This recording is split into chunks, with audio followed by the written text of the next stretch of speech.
इन्होंने एक हवाला दिया कि जब अमृतसर टेलीविज़न शुरू हुआ तो आप में से तो बहुत सारे लोग अभी पैदा भी नहीं होंगे उस वक्त, लेकिन मैं आपको ये बताना चाहता हूँ कि जब ये अमृतसर टेलीविज़न शुरू हुआ तो इंडिया की तरफ से एक बहुत बड़ा कल्चरल अटैक पाकिस्तान पर आया और उन्होंने अपने कुछ ड्रामे और कुछ फिल्में जो है ना वो उन्होंने टीवी पर दिखानी शुरू की। और उन्होंने एक फ़िल्म बनाई मुग़ल आज़म और उस फिल्म मुग़ल आज़म की उन्होंने इतनी एडवर्टाइजमेंट की कि पाकिस्तान के लोग जो हैं वो पागल हो गए कि मुग़ल आज़म फ़िल्म देखनी है। और उसके बाद उन्होंने ये कहा कि अच्छा जी ये मुग़ल आज़म फ़िल्म जो है ये अमृतसर टीवी से दिखाई जाएगी। अमृतसर टीवी से दिखाए जाने का मतलब ये था कि ये सिर्फ लाहौर में नज़र आनी थी, कराची में या पेशावर में ये फ़िल्म नहीं नज़र आनी थी। पाकिस्तान के लोग पागल हो गए और कराची से और पेशावर से लोग सफ़र कर कर के लाहौर पहुँचे, जिस दिन वो फ़िल्म नशर होगी वहाँ से अमृतसर के टीवी से, तो हम वो फ़िल्म देखना चाहते हैं मुग़ल आज़म की। और उन दिनों ये टीवी जो है ना वो भी नया नया शुरू हुआ था, तो वो जो एंटीना लगाते थे वो कोई इतना ज़्यादा पावरफुल नहीं होता था, तो वो उन दिनों बल्कि उसको ज़रा सा भी हिल जाता था तो वो तस्वीर ख़राब हो जाती थी। तो एक आदमी जो है ना वो चुबारे पे चढ़ा होता था छत पे और एक आदमी नीचे खड़ा होता था और वो उसको आस्ता आस्ता घुमा रहा होता था और वो नीचे से आदमी चीख रहा होता था कि हाँ बस आ गई है तस्वीर, अब आ गई है तस्वीर। और फिर उसको मज़ीद उसके सिग्नल बेहतर करने के लिए देगचियाँ, पराते, इस तरह की चीज़ें जो है ना वो एंटीना के साथ बांधी जाती थी। पागल हो गए लाहौर पहुँचे लोग कि जी वो फ़िल्म देखनी है। और जिस दिन वो फ़िल्म दिखाई गई अमृतसर टीवी से, पूरा लाहौर जो है ना वो सुनसान पड़ा। सब लोग जो है ना होटलों में और अपने घरों में बैठे वो फ़िल्म देख रहे थे। तो पाकिस्तान टीवी के लोगों ने ये सोचा कि इस कल्चरल इन्वेजन का जवाब कैसे दिया जाए। और एक शख्स उठा, उसने एक ज़बरदस्त किस्म का ड्रामा लिखा और वो ड्रामा पंजाबी और नीम उर्दू में इस तरह से था कि पंजाबी चूँकि सिख लोग जो है वो जो पंजाबी बोलते हैं, तो वो जो है वो सिखों में बड़ा मकबूल हुआ वो ड्रामा। और हुआ ये कि वो मुग़ल आज़म की फ़िल्म तो सिर्फ एक दिन दिखाई गई थी। ये वारिस ड्रामा जो अमजद इस्लाम अमजद ने लिखा था, ये तो पूरी सीरीज़ थी और पूरे एक साल तक ये नशर होता रहा। और ये इतना पॉपुलर हुआ कि हर हफ्ते पूरा अमृतसर वीरान हो जाता था। लोग उस ड्रामे को देखने के लिए घरों में बैठते थे और इस तरह से हमने उनके उस कल्चरल इन्वेजन का एक भरपूर और मौसर जवाब दिया। तो अल्हम्दुलिल्लाह जैसे मुख्तार आलम साहब ने आपसे तवक्कुआत वाबस्ता की हैं, तो हम उम्मीद करते हैं इंशाअल्लाह ताला कि आपके अंदर से भी कुछ ऐसे लोग उठेंगे जो आइंदा, ये अभी 5th जनरेशन की बात ज़्यादा मौसर तरीक़े से नहीं हो सकी, इंशाअल्लाह ताला कल के सेशन में करेंगे। लेकिन अभी मैं इसको थोड़े से प्रोग्राम को चेंज कर रहा हूँ।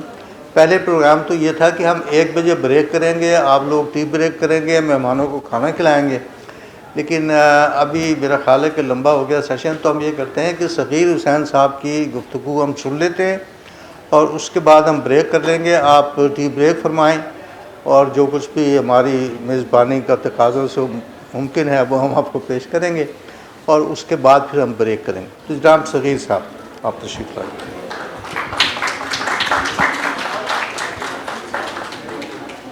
बहरहाल मैं आपको 5th जनरेशन ऑफ वार के मतलब पहले बताना चाहता हूँ और फिर कुछ एग्जांपल दे के 5th जनरेशन ऑफ वार की बहुत सारे पेपर लिखे गए हैं, हर एक का अपनी है डेफिनीशन। और उसको हाथ में रखते हैं यहाँ पे फिफ्थ जनरेशन ऑफ वार की डेफिनेशन बहुत सारी लिखी गई हैं, लेकिन मैं इसको एक और तरीके से डिफाइन करूंगा क्योंकि ये अभी तक इवॉल्विंग डेफिनेशन है। वार सबसे पहले, जैसे कि पहले एक स्पीकर ने आपको वाज़ह किया कि सबसे पहली जंग जो हुई वो आदम अलैहिस्सलाम के दो बेटों के दरमियान हुई। काबिल ने आबिल को कत्ल कर दिया और उसने पत्थर इस्तेमाल किया था, और पत्थर इस्तेमाल होता रहा। जब पत्थर इस्तेमाल होता था तो दोनों जो हरीफ थे उनके दरमियान कुछ फासला होता था। ये हालत कायम रही हत्ता कि दाऊद अलैहिस्सलाम जो कि बकरियां चरा रहे थे और बनी इसराइल के उस वक़्त का जो बादशाह था तालूत, वो जालूत जो काफर बादशाह था उसके ख़िलाफ़ फ़ौज लेकर आए और दोनों फ़ौजें आमने सामने थी। तो दाऊद अलैहिस्सलाम जो एक चरवाहा थे, ये 7 भाई थे, उनको उनके बाप को तालूत ने कहा कि तुम्हारे बेटे किधर हैं। उसने 6 बेटे प्रेजेंट किए और एक बेटे को नहीं प्रेजेंट किया। तो तालूत ने कहा तेरे तो 7 बेटे हैं, 7वां बेटा किधर है। उसने कहा वो बकरियों के साथ है। उन्होंने कहा उसको भी ले आओ। तो वो दाऊद अलैहिस्सलाम को लाया गया और दोनों फौजें आमने सामने थीं। दाऊद अलैहिस्सलाम को उस तालूत ने कहा कि क्या तू जालूत को कत्ल करेगा। उसने कहा हाँ मैं करूँगा। तो अब वहाँ पर उस वक्त रिवाज ये था जंगों का कि सबसे पहले बादशाह खुद सामने आता था। वो जो भी उसका जंगी लिबास था उसमें वो आया और उसने चैलेंज किया। दाऊद अलैहिस्सलाम ने एक पत्थर, वो रस्सी के साथ आगे एक बनी होती थी कप टाइप चीज़, उसमें वो पत्थर डाल के उसने घुमा के मारा, अच्छी तरह घुमा के मारा और उसकी वेलोसिटी इतनी हो गई कि उस बादशाह के यहाँ पर लगी और उसके दिमाग से पार हो गया पत्थर वो। तो ये पत्थर की जंग में पत्थर को इस्तेमाल करने के भी बड़े तरीके ईजाद हुए थे और पत्थरों से वो जंगें जो होती थी उसमें एक दूसरे के दरमियान फासला होता था। 20 गज हो, 25 गज हो, 30 गज हो, लेकिन फासला ज़रूर होता था। जब दाऊद अलैहिस्सलाम कामयाब हो गए तो तालूत की एक ही बेटी थी, उसने अपनी बेटी का निकाह दाऊद अलैहिस्सलाम से करा दिया और इस तरह दाऊद अलैहिस्सलाम बादशाह बन गए। अल्लाह ताला ने उनको पैगम्बरी अता कर दी। अब हुआ क्या कि अल्लाह ताला ने दाऊद अलैहिस्सलाम को सूरह हदीद में दाऊद अलैहिस्सलाम को लोहे का इल्म अता फरमाया। वहाँ से तलवार, तीर और नेज़ा बने। फिर ये इस्तेमाल होना शुरू हुए, फासला क्लोज हो गया। तलवार के लिए, लड़ाई के लिए 2-3 गज का फासला होना चाहिए। तीर के लिए कम से कम 30-40 गज दूर होते थे। नेज़ा भी इतना ही लगता था। तो ये फेज़ दूसरा फेज़ था, सेकंड जनरेशन ऑफ वार थी। पहली पत्थर की थी, दूसरी ये थी। ये काम चलता रहा ताकि जो 19वीं सदी थी, बल्कि 18वीं सदी में तूफ़क एक बंदूक बनी थी जिसमें सामने से बारूद डाला जाता था, आगे इतना सा एक लोहे का गोला बीच में डाला जाता था और उसको चलाया जाता था, जिससे कि गोला निकल के, छोटी सी गोली निकल के 50 गज तक ज़्यादा से ज़्यादा जाती थी। तो अब क्या हुआ कि उनके लड़ाई वालों के दरमियान फासला बढ़ गया। इसी के बाद राइफ़ल ईजाद होगी। जब राइफ़ल ईजाद हुई तो फासला 300 गज हो गया, क्योंकि राइफ़ल का रेंज 300 गज था। और दूसरी पहली जंग अजीम में एक ब्रेन गन थी जिसका नाम था बीबी गन। तो उस वक़्त के सोल्जर जो पुराने होते, अभी तो सारे मार खप गए, वो उसको बीबी गन कहते थे। उसका रेंज था 500 गज। तो फासला बढ़ गया और ट्रेंच वारफेयर हुई। ट्रेंचें बना के दोनों फौजें आमने सामने होती थी, फिर एक दूसरे पर हमले करते थे। दूसरी जंग अजीम ख़त्म हुई तो तेज़ी से हथियार बनाने में तरक्की हुई, और सबसे ज़्यादा तरक्की जर्मनी ने की पहली जंग अजीम के बाद। और जर्मनी ने इसमें टैंक भी ईजाद कर लिए और लॉन्ग रेंज तोपखाना भी, जो कि इनडायरेक्ट फायर करता था। तोपखाने के फायर करने वाले उन लोगों को नहीं देख सकते थे जिनके ऊपर फायर हो रहा, जो फायर उनको डायरेक्ट करता था, डायरेक्ट रहता था, वो देख रहा होता था, वो आगे होता था। और वायरलेस ईजाद हो गया। सो वायरलेस रेंज, इसकी वजह से जंग का मैदान जो है उसमें बहुत बड़ा फैलाव आ गया। ये चौथी जनरेशन ऑफ वार थी। जो हमने 65 की जंग लड़ी या 71 की जंग लड़ी, ये दोनों जो हैं ये हमने सेकंड वर्ल्ड वार यानी कि चौथी जनरेशन के मुताबिक लड़ी है। पांचवी जनरेशन का इफ्तिताह 2002 में हुआ था, और वो 2002 में कैसे हुआ था?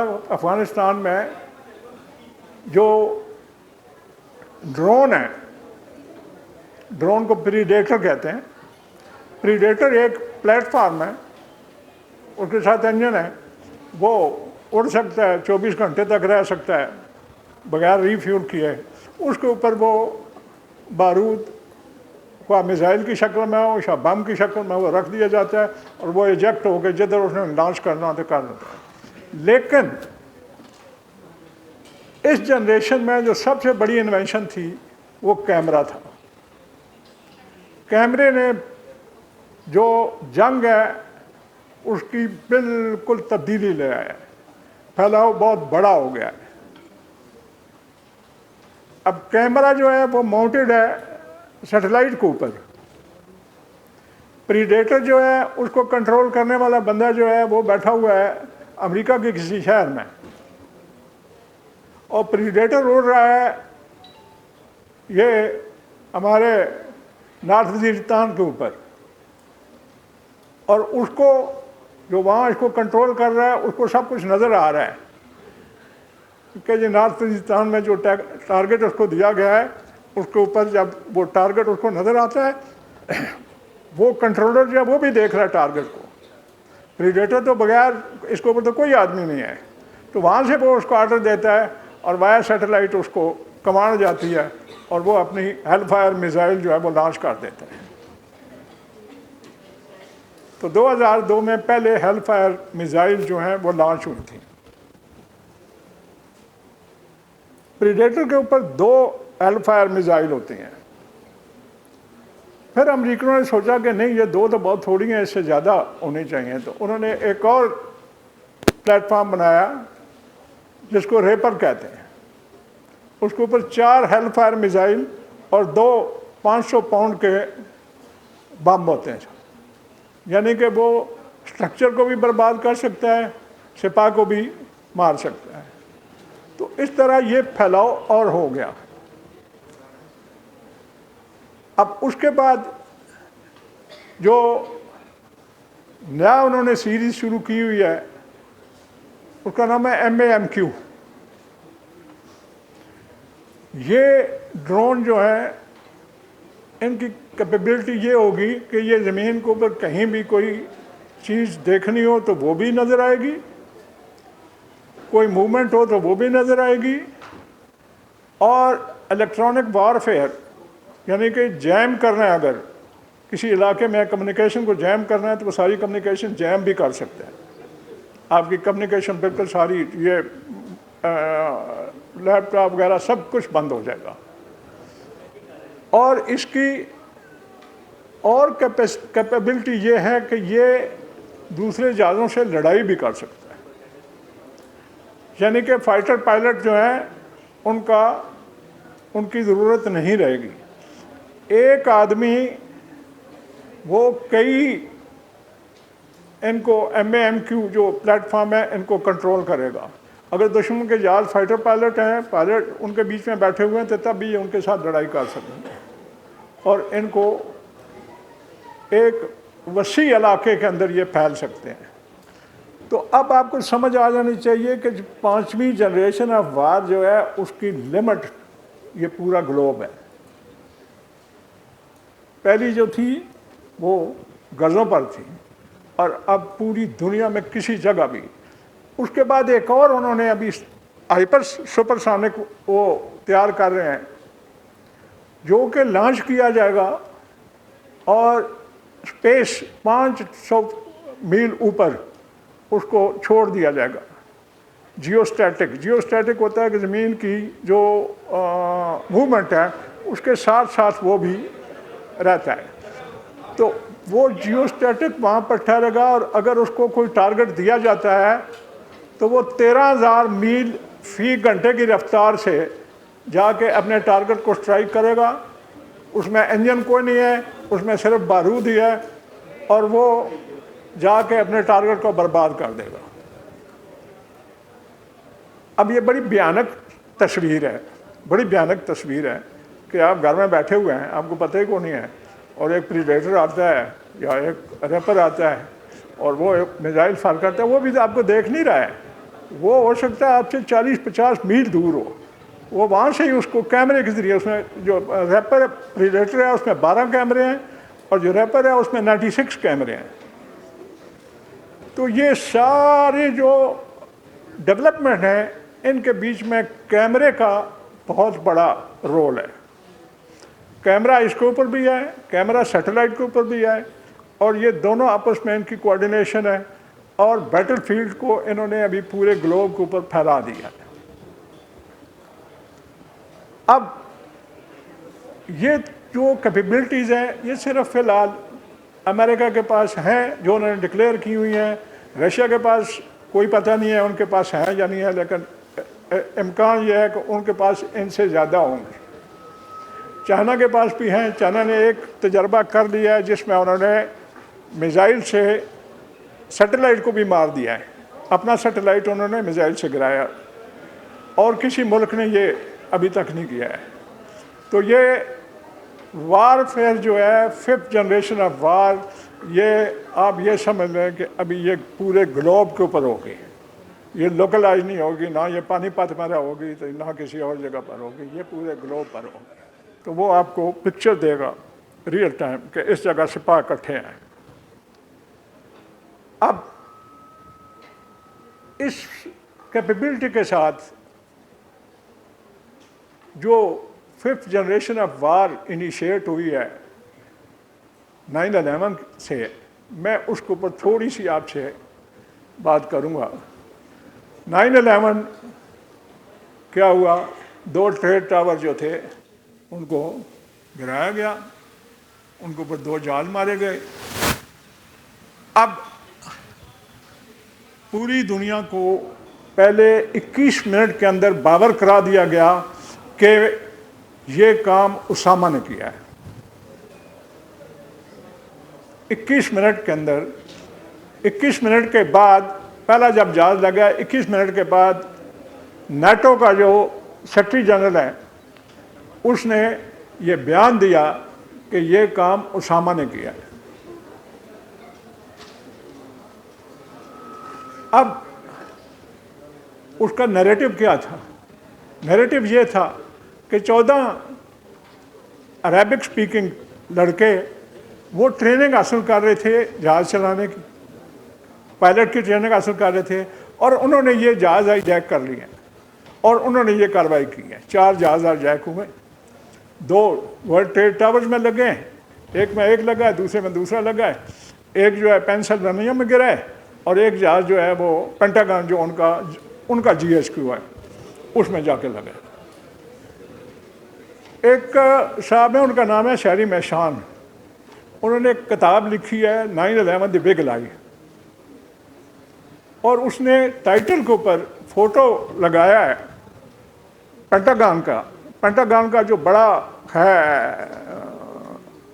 Car park, one of the car park, जिसके पास वो आके प्रोजेक्टाइल था या जहाज था, वो आके स्ट्राइक हुआ है और वो फोटो उस स्ट्राइक होने के 5 मिनट के अंदर लिया गया है। और वहाँ पर उस पार्क में जहाज का कोई चीज़ भी नहीं थी, कोई ना उसका बैंक था, कोई चीज़ भी नहीं थी। असल में क्या था, ये इसको हम बोलते हैं फौज में हॉलो चार्ज। एक हॉलो चार्ज वाली मिसाइल थी। हॉलो चार्ज मिसाइल जो है उसकी ये कैपेबिलिटी होती है कि वो अगर कंक्रीट में लगे तो जितना उसमें हॉलो चार्ज होगा उसके मुताबिक, लेकिन इस केस में वो 18 फुट उसने पेनिट्रेशन की थी, ये इस किताब के मुताबिक, उस शेर मेहसान के मुताबिक। अब दूसरी बात इसके साथ जो कनेक्टेड थी कि ये जहाज 4 अगवा हुए हैं, 14 बंदे गए हैं, अंडर ट्रेनिंग बंदे हैं, उन्होंने कैसे ये जहाज को टेक ओवर कर लिया। मैंने अपनी पर्सनल इन्वेस्टिगेशन की तो उसमें जो मैंने एक पायलट हैं जिनका 7000 आवर था फ्लाइंग, 7000 आवर्स उसकी फ्लाइंग जो एक्सपीरियंस था। मैंने उनसे पूछा, मैंने कहा जनाब आप ये बताएं कि आपका 7000 आवर्स है, आप इस काबिल हैं कि एक बोइंग जहाज़ को आप मैनूवर करके और इन 2 टावर्स के अंदर मार सकें? उसने कहा सवाल ही नहीं पैदा होता। तो उसने जो मुझे इसका बताया, उसने कहा कि ये प्रोग्राम थे सारे जहाज, दे वर ऑन ऑटो, इनमें कोई बंदा नहीं था। और इसका बड़ा सबूत ये है, इन जहाज़ों के पैसेंजर्स का 8 दिन तक किसी ने नहीं बताया कि कौन कौन थे पैसेंजर उसमें। हमारा तो मतलब खुदा न खास्ता कोई ऐसा वाक़या हो जाए तो पैसेंजरों की लिस्ट आ जाती है, उनके फ़ोटो आते हैं, उनके घर वालों के रोना धोना सारा आता है, लेकिन उनका 8 दिन तक किसी ने नहीं बताया कि जी किधर। अभी तो खुद भी वो कह रहे हैं कि ये, तो ये एक बहुत बड़ा झूठ था जिसकी बुनियाद के ऊपर उन्होंने अफ़गानिस्तान के ऊपर हमला किया। और ये हमला क्यों किया? ये इसलिए किया कि पिछली सदी के आखिरी क्वार्टर में हंटिंगटन एक वेस्ट इसका अमेरिकन राइटर है जिसने ये थ्योरी दी है कि there will be clash of civilisation between the, और सिविलाइजेशन का उसने जो दिया आगे एक्सप्लेनेशन वो ये है कि between the western civilization and Muslims, Islam. तो उसको उन्होंने बेस बना के ये शुरू की कार्रवाई कि जी हमने मुसलमान मुल्कों को ख़त्म करना है, तबाह करना है। एक साहब थे मेरे साथ, मैं टाइम की वजह से पता नहीं बच्चों का इंटरेस्ट है या नहीं है, बहरहाल मैं इसको थोड़ा शार्ट करके बताता हूँ। मेरे साथ नैब में थे, मैं नैब में चीफ ऑफ स्टाफ था, हसन अब्बास उनका नाम है। तो उनको बड़ा शौक़ था कि मैं अमेरिका जाके तो इंटरनेशनल लॉ में करूँ PhD। बहरहाल वो चले गए जैसे भी गए। उधर जाके उन्होंने फिर उनके कहने के ऊपर एक किताब भी लिखी, अल्लाह, आर्मी और पाकिस्तान। तो वो मेरे पास 2003 में आए तो मुझे कहते हैं कि मैं एक अटेंड कर रहा था इसी तरह का सेमिनार जैसे हो रहा है। कहते हैं वहाँ एक पार्टिसिपेंट ने ड्यूरिंग द डिस्कशन ये कहा कि we are in business to kill Muslims in the next decade, we are in business to kill Muslims in the next decade. Afghanistan में 5th जो जनरेशन अब बार है उसका जो एक पॉलिटिकल और डिप्लोमेटिक है फेस, वो भी मैं आपको दिखाना चाहता हूँ। आप देख लें कि अफगानिस्तान में उन्होंने नार्दर्न इत्तेहाद वालों को अपने साथ मिला लिया और अफगानिस्तान को बर्बाद कर दिया। अफगानिस्तान के बाद उन्होंने इराक के ऊपर लाया एक नैरेटिव कि सद्दाम हुसैन के पास जो है वो वेपन्स ऑफ मास डिस्ट्रक्शन है। जो उसके यूएनओ के बंदे थे, इंस्पेक्टर थे, उन्होंने जाके इंस्पेक्ट किया, उन्होंने कहा हमें तो नहीं मिले हैं। BBC, CNN और बाकी जो मीडिया है वेस्टर्न, सब ने कहा यार इसके पास वेपन ऑफ मास डिस्ट्रक्शन है, और ये बयान पे बयान चला आ रहा था और आखिर उन्होंने उसके ऊपर हमला कर दिया। जब हमला हुआ था इराक पर तो सद्दाम हुसैन ने कहा था कि उम्मल हर्ब शुरू हो गई है, उम्मल हर्ब शुरू हो गया है, जंगों की माँ। ये सद्दाम हुसैन के अल्फाज हैं। उसने क्यों कहा था? ये उनके कुछ हदीस मुबारक में मौजूद था कि इराक के ऊपर 37 मुल्क चढ़ दौड़ेंगे और वो ऐसे इस इराक को बर्बाद खाएंगे जिस तरह भूखे जानवर खुराक के पर पड़ते हैं। और 37 मुल्कों ने हमला किया था इराक के ऊपर। आप सल्लल्लाहु अलैहि वसल्लम ने फरमाया था उनका अमीर एक लंगड़ा होगा, और जनरल मायर जो इनका कमांडर था वो लंगड़ा था, उसकी टांग कटी थी। सारी बातें ठीक हुई। आपने ये भी फरमाया था कि उनका हुक्मरान सुफियानी होगा, वो सुफियान की औलाद से होगा, और ये सुफियानी था। लेकिन ये मामला हो गया, इराक को उन्होंने बर्बाद किया। बहुत सी इसकी बातें और हैं, लेकिन मैं कट शार्ट करता हूँ इसको। उसके बाद आप देख लें सीरिया में भी उन्होंने 2 फैक्शन बनाए और उनकी लड़ाई शुरू करा दी, और आज 10-12 साल हो गए हैं वो उन्होंने अपने शहरों के शहर बर्बाद किया। अब तो सीरिया में कोई घर नहीं है जिसके अंदर बंदा ये कहे कि जी ये सेफ है, सोना इधर। तो वो बर्बाद हो गया। वो किस चीज़ पर किया उन्होंने? 2 फैक्शन बनाए वहाँ पर, और दोनों की आपस में लड़ाई करा दी। एक को रूस दे रहा है मदद, दूसरे को अमेरिका दे रहा है, तबाही मुसलमानों की हो रही है। उसके बाद में आपको किसी मीडिया ने इसको चैलेंज नहीं किया। ये सारी जो नैरेटिव प्ले किया गया है वो सारा वेस्टर्न मीडिया ने किया है। तो ये आपके लिए चैलेंजेस हैं, आइंदा इससे बड़े चैलेंजेस आने वाले हैं। यही काम लीबिया में हुआ। लीबिया में क्या हुआ? उन्होंने 2000 बंदे इन्फिल्ट्रेट कराए वहाँ पर अंडर कवर ऑफ कि जी ये इनको वर्क परमिट चाहिए। आज जब करा दिए, उनको ज़रूरत थी लोगों की। उन 2000 बंदों ने वहाँ पर एक तैयार की पार्टी जिसने कज़ाफ़ी के ख़िलाफ़ कर दिया, बगावत कर दी, और उस बगावत के नतीजे में मसला बगावत कज़ाफ़ी के ख़िलाफ़ है और बम्बिंग ये कर रहे हैं उनके ऊपर, लीबिया के ऊपर। उन जो बगावत करने वाले हैं उनकी सपोर्ट में। तो नेटो के जहाज आके उनको बर्बाद किया। उसके बाद कज़ाफ़ी का भी बड़ा असर हुआ। यही असर यमन का हुआ है, और यही असर इसका होने वाला है इजिप्ट का, और यही असर अल्जीरिया का होने वाला है, और यही असर हमारा होने वाला है। अगर हमने आप लोग जो के लोगों को बताते हैं सच क्या है, you are the soldiers of truth. ये याद रखें आप मेहरबानी करके, you are the soldiers of truth. अगर लोगों को आपने सही चीज़ें ना बताई, अगर आपने सारी चीज़ें सही चीज़ें लोगों को ना बताएं, you would fail the state. ये अल्लाह की बड़ी मेहरबानी हुई है कि अभी तक जितनी कोशिशें हुई हैं उसमें हम उस लेवल तक नहीं गए हैं जहाँ पर हम आपस में शुरू हो जाए। बेशुमार कोशिश हुई है। अगर किसी ने पढ़ना है तो पढ़ लें। एक किताब है, बड़ी खूबसूरत किताब है, फ़रेब नातमाम, जुम्मा खान सूफ़ी की लिखी हुई है, फ़रेब नातमाम। ये किताब पढ़ें, आपको पता चल जाएगा कि क्या हुआ इस मुल्क में। मैं बलूचिस्तान में बड़ा अर्सा रहा हूँ, और बलूचिस्तान मेरा वीक पॉइंट है। बलूचिस्तान के अंदर इस वक्त जो कुछ हो रहा है वो सारा अमेरिकन खुद करा रहे हैं, अमेरिकन, इंडियन और अफगान वो करा रहे हैं। अब उसका अल्लाह की मेहरबानी से वो कंट्रोल हो गया है, वो कंट्रोल हो गया है।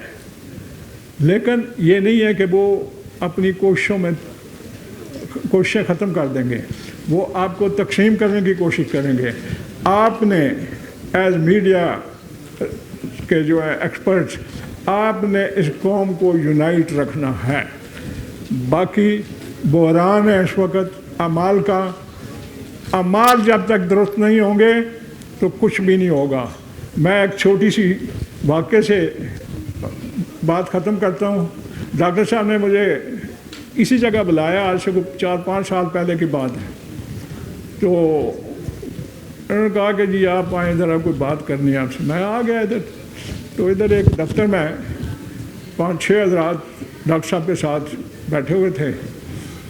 तो मैंने कहा जी फरमाइए क्या करना है। कि जी आप हमें कुछ बताएं, एडवाइस करें। 2-3 बातों के बाद मैंने कहा जी आप मुझे ये बताएं, आपकी ये कोई चैनल थी इनकी, उसके साथ थे। मैंने कहा आपकी चैनल का मिशन स्टेटमेंट क्या है।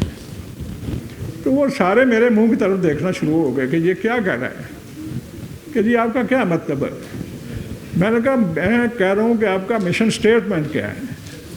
कि जी वज़ाहत करें। मैंने कहा वज़ाहत जी है, मैंने मुल्तान जाना है और मुल्तान मुझे 7 बजे शाम तक पहुँचना है। वहाँ मेरा 2 घंटे का काम है और उन साहब से मैंने टाइम लिया हुआ है, और मैंने फिर रात को वापस आना है क्योंकि सुबह मैंने 7 बजे दफ्तर भी जाना है। तो ये मिशन स्टेटमेंट है। इसको मिशन को अचीव करने के लिए मेरे पास ऑप्शन है, मैं रेल से जाऊं, मैं रोड अपनी गाड़ी में जाऊं, मैं बस पर जाऊं, या मैं हवाई जहाज से जाऊं। तो मैं जब कैलकुलेट करता हूं तो मैं कहता हूँ पैसे भी बच जाएँ और सारा कुछ करके मैं कहता अपनी गाड़ी पर जाता हूँ। मैं 6 बजे वहाँ पहुँच जाऊँगा, उन साहब से मिलकर रात को स्टार्ट करूँगा, 11-12 बजे तो मैं वापस सुबह पहुँच जाऊँगा यहाँ पर। मैं कहा ये मिशन स्टेटमेंट थी मेरी पहली, और मिशन अचीव करने का तरीकाकार मैंने आपको बता दिया है। तो आप मुझे बताएं कि आपका क्या मिशन है आपके चैनल का। तो सारे चुप हो गए, एक दूसरे के मुंह की तरफ देखते हैं। कहते हैं हमारा मिशन तो है पैसे कमाना, हमारा मिशन है पैसे कमाना। तो अगर मिशन पैसे कमाना है तो फिर बेहतर है कोई और काम कर रहे हैं। हीरोइन मिलती है, हीरोइन का एक फेरा लग गया तो काफ़ी हो जाएगा, एक फेरे से हीरोइन में काफ़ी हो जाएगा, उसमें आप अपने आप को डैमेज करते हैं ना। तो ये तो आप नस्लें बर्बाद कर रहे हैं। बहुत मेहरबानी, थैंक यू वेरी मच, अस्सलाम वालेकुम।